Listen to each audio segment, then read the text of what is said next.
La fabrication des vaccins correspond à un métier bien particulier. Elle est soumise à tous les imprévus qui caractérisent les produits biologiques.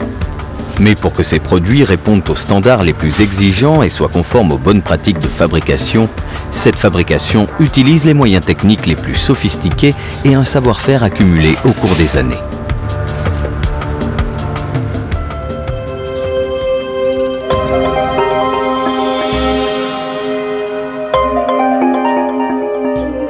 Les vaccins sont des acteurs majeurs de la prévention.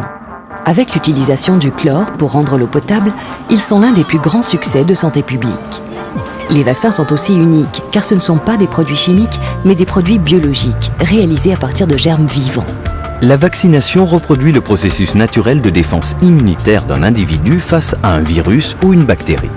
On stimule le système immunitaire en injectant une substance d'origine virale ou bactérienne, mais sans les effets pathogènes des virus ou des bactéries. C'est la raison pour laquelle un vaccin est toujours fabriqué à partir des virus ou des bactéries contre lesquelles il devra protéger.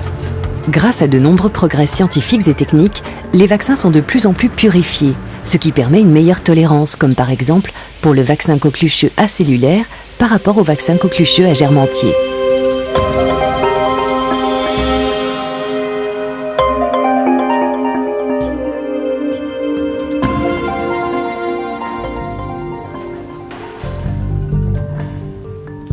La culture de bactéries ou de virus en grande quantité est la première étape de la fabrication de la plupart des vaccins.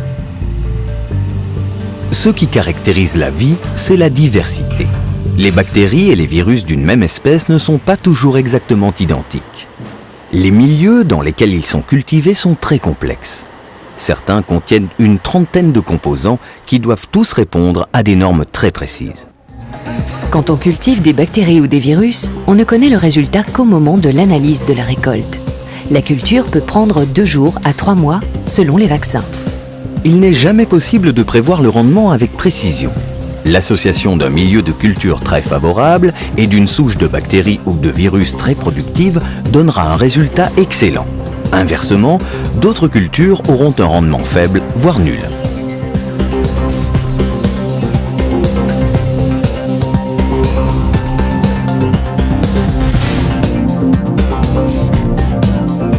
Les vaccins contre la grippe et la fièvre jaune sont, par exemple, cultivés sur des œufs. Pour ces vaccins, le rendement des cultures dépend des œufs et du virus utilisé. Dans le cas du vaccin grippal, le savoir-faire du fabricant consiste à bien organiser la production pour fournir les vaccins avant que la saison de grippe ne commence, malgré les incertitudes de la culture du virus.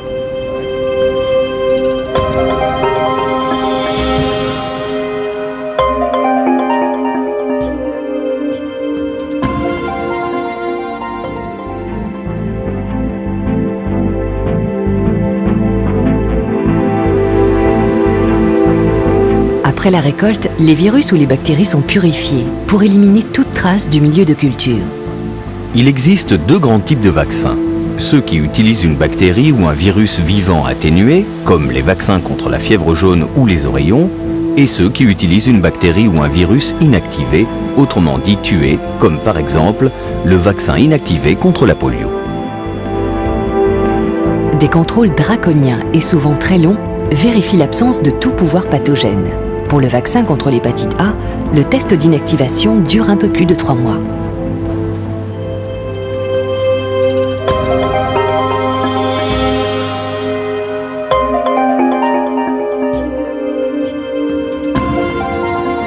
Les vaccins sont de plus en plus souvent administrés sous forme combinée et ils protègent en même temps contre plusieurs maladies. Pour obtenir une combinaison vaccinale, il ne faut pas seulement maîtriser les aléas et les à-coups de production d'un vaccin, mais des 5 ou 6 vaccins qu'elle contient. Le mélange des différents vaccins est une opération très complexe, dont la mise au point demande des années de recherche. La maîtrise de la production d'une combinaison est d'autant plus compliquée que l'on ajoute de composants. Le nombre de paramètres à contrôler étant multiplié d'autant. Le mélange obtenu est appelé le vrac. Il sera ensuite réparti et conditionné pour être distribué. Des contrôles vérifient que chaque vaccin qui compose le vrac a gardé toute son efficacité. C'est l'étape critique de la validation des lots. Et c'est à ce niveau que certains lots peuvent être jugés non conformes et détruits. À chaque fois, des mois de production sont nécessaires pour fabriquer à nouveau tous les composants perdus.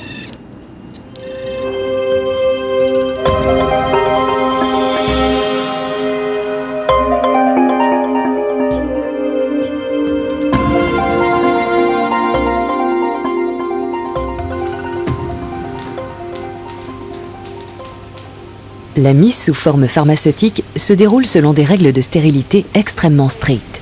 Les vaccins étant injectés, leur stérilité doit être absolue.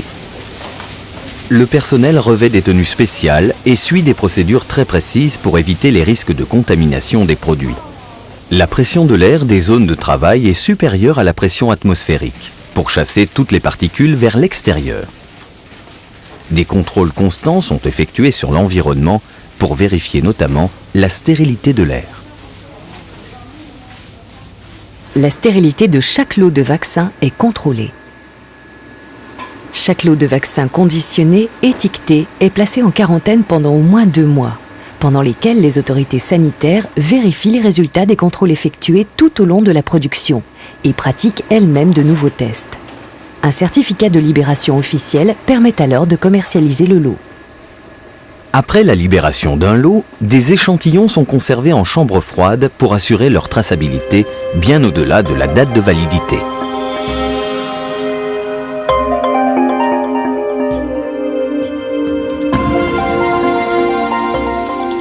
L'augmentation des exigences en termes de sécurité sanitaire a durci la réglementation appliquée à l'industrie du vaccin.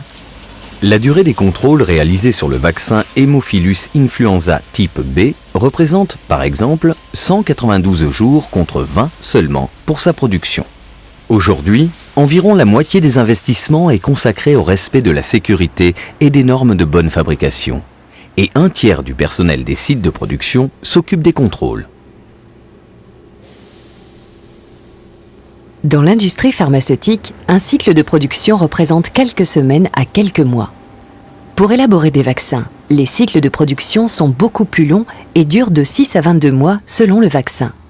Principe actif en vrac, mélange, remplissage, conditionnement, libération des lots, mise à disposition.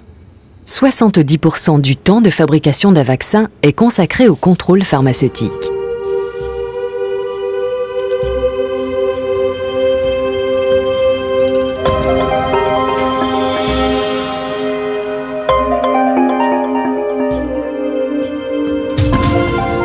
Le compte à rebours de la durée d'utilisation d'un vaccin a commencé dès le mélange des composants de la combinaison.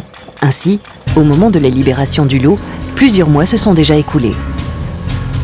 Compte tenu de la durée de production, des contrôles et de la libération des lots, le temps d'utilisation des vaccins est parfois court. Le stockage et la distribution des vaccins sont soumis à des contraintes spécifiques.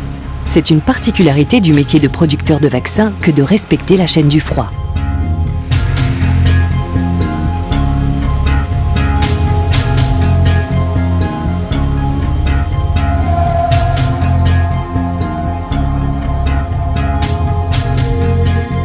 La chaîne du froid, entre 2 et 8 degrés, doit être intégralement maintenue pour que les produits conservent leur efficacité. Les vaccins doivent être expédiés dans des emballages isothermes spécialement conçus. Pour des envois à longue distance, des témoins placés dans chaque colis ou dans les camions signalent toute variation de température. L'industrie du vaccin se heurte à divers défis. La demande est constamment supérieure à l'offre. En 7 ans, la production annuelle est passée de 2 à 6 milliards de doses. Par ailleurs, le cycle de production est long et chaque lot est unique. Ces caractéristiques expliquent en partie la pénurie de vaccins. La difficulté de s'adapter aux besoins vient aussi des faits suivants. Il faut environ 5 ans pour créer une nouvelle unité de production de vaccins. En revanche, pour les produits pharmaceutiques, ce délai n'est que de 2 à 3 ans. Le savoir-faire, la qualité des infrastructures et l'expertise du personnel sont essentiels. C'est pourquoi aujourd'hui, il ne reste que 4 grands fabricants mondiaux de vaccins et qu'à la différence des produits chimiques, il n'existe pas de générique de vaccin. Maîtriser la variabilité est l'objectif majeur de la production d'un produit biologique comme le vaccin. Le métier d'Aventis Pasteur MSD est de faire en sorte que ces produits uniques soient toujours disponibles et répondent aux normes de qualité les plus strictes pour une sécurité et une efficacité constantes.